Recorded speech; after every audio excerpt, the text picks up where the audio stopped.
சுந்தரி என்ற பறவை வந்து ஒரு கிராமத்துல பால் வியாபாரம் செஞ்சுட்டு வந்தது. மாடி, நீ எனக்கு நல்ல பால் தர, நீ எனக்கு நல்ல நண்பன் அப்படின்னு சுந்தரி சொல்லிட்டு இருந்தது.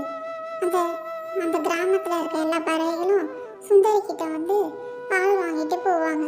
அவ்வளோ தரமாக இருக்கும் சுந்தரியுடைய பால். ஒரு நாள் ஜாக்காகவும் சுந்தரி கிட்ட பால் வாங்கலான்னு வந்துச்சு.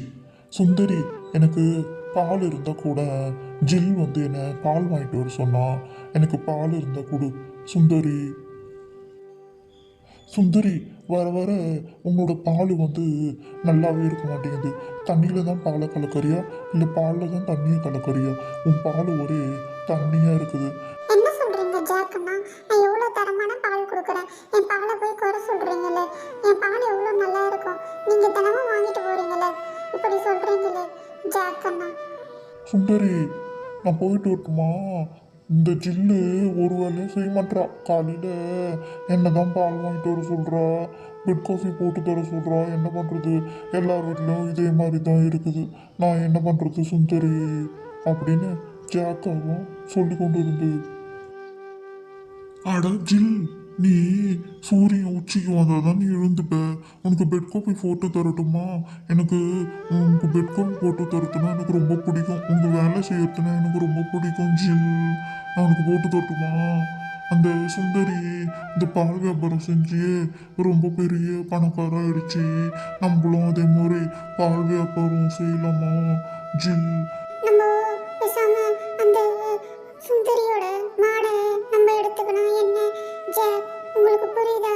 அந்த மாடை நம்ம கூட்டிட்டு வந்து நம்ம வீட்டில் வச்சிடலாம். நம்ம பால் வியாபாரம் செய்யலாம். நம்மளோட பால் வியாபாரம் நல்லா நடக்கும். நம்மளும் பெரிய வீடு கட்டலாம் ஜாக். இப்படி இரண்டு காகங்களும் சுந்தரியோட மாடை எப்படியாவது தங்கள் வீட்டுக்கு கூட்டு வந்துடணும்னு ரெண்டு காகங்களும் பேசிட்டு இருந்தாங்க. எப்படியாவது சுந்தரி தனியாக இருக்கும்போது நான் சுந்தரி இருக்கும் இடத்துக்கு போயிட்டு அந்த மாடை நம்ம வீட்டுக்கு கூட்டின்னு வந்துடுறேன் ஜில். நம்ம அந்த மாடை வச்சு பால் வியாபாரம் செய்யலாம். நம்மளும் நல்ல வசதியாக வந்துடலாம் ஜில்.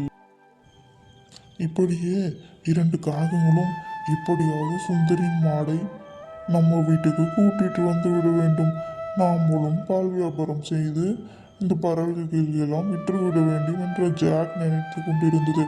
அதே மாதிரி ஒரு சந்தர்ப்பம் அமைந்தது. சுந்தரி, நீ இங்க என்ன பண்ணிட்டு இருக்க? நீ மாடு மேய்ச்சிட்டு இருக்கியா சுந்தரி? அந்த பக்கமா காட்டுல நிறைய பழங்கள் இருக்கு.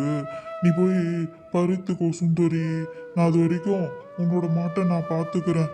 உன் மாட்டு நான் வந்து மேய்ச்சின்னு இருக்கேன். நீ போயிட்டு அந்த பக்கம் போயிட்டு பழங்கள்லாம் எடுத்துட்டு வா சுந்தரி. என்ன சொல்றீங்க ஜாக்கண்ணா? அந்த பக்கமா பழங்கள் இருக்குதா? எனக்கு தெரியாதே. நான் இவ்வளோ நாளாக இந்த காட்டில் இந்த இடத்துக்கு தான் வந்து மாடு மேய்ப்பேன். ஆனால் எனக்கு அங்கே பழம் இருக்குது எனக்கு தெரியாதே. நான் போயிட்டு என் குழந்தைங்களுக்காக கொஞ்சம் பழங்களை பறிச்சுட்டு வரேன் அப்படின்னு சுந்தரி சொல்லிட்டு அந்த காட்டு பக்கமாக போச்சு. ஜாக்கண்ணா சொன்ன மாதிரி இந்த காட்டில் ஒரு பழம் கூட இல்லையே. சுந்தரி, இந்த காட்டுல நீ என்ன பண்ணிட்டு இருக்க? இந்த காட்டுல பழங்கள்லாம் எதுவும் இருக்காது. இந்த காடு வந்து ரொம்ப காய்ந்து போயிருக்கும். இந்த காட்டு பக்கம் ஏன் வந்த? அந்த ஜாக் சொல்லி தான் நீ இந்த பக்கம் வந்தியா? அந்த ஜாக் உன்னை நல்லா ஏமாத்திட்டான். அந்த ஜாக்கு உன் மாடை திருடிட்டு போறதுக்கு தான் உன்னை நல்லா ஏமாத்திருக்கான் சுந்தரி. மாடே, சீக்கிரமா என்னோட வீட்டு பக்கம் போ. என்னோட வீட்டில் தான் நீ இனிமேல்ட்டு இருக்க போற. ஆமா, வேகத்தில் நடந்து போகாது. சீக்கிரமா போ மாடே. உனக்கு இனிமேல் ஒரு வேளை பில்லு தான் நான் தருவேன். ஆனால் எனக்கு பால் மட்டும் நீ 10 லிட்டரு கறக்கணும். புரியுதா உனக்கு மாடே? என் வீட்டு பக்கமா போ சீக்கிரம். என் மாடையும் காணோம், ஜாக் அண்ணாவையும் காணோம். எங்கே போனாங்கன்னு தெரியலையே. அந்த மாடை வச்சு தான் நான் என் பிழைப்பை நடத்திட்டு வந்தேன். பால் வியாபாரம் எல்லாம் செஞ்சுட்டு வந்தேன். நான் என்ன பண்ணுறது? அந்த மாடு வேறு எங்கே போச்சுன்னு தெரியலையே. ஜாக் அண்ணாவையும் காணோம், என் மாடையும் காணோம். ஜாக் அண்ணாவோட வீட்டுக்கு போய் பார்த்தா தான் தெரியும் என்ன பண்ணுறாங்கன்னு தெரியலையே. என் மாடு எங்கேயாவது காட்டுக்குள்ளே போயிடுச்சா என்னன்றது தெரியலையே அப்படின்னு சொல்லிட்டு ஜாக்கோட வீட்டுக்கு சுந்தரி போச்சு.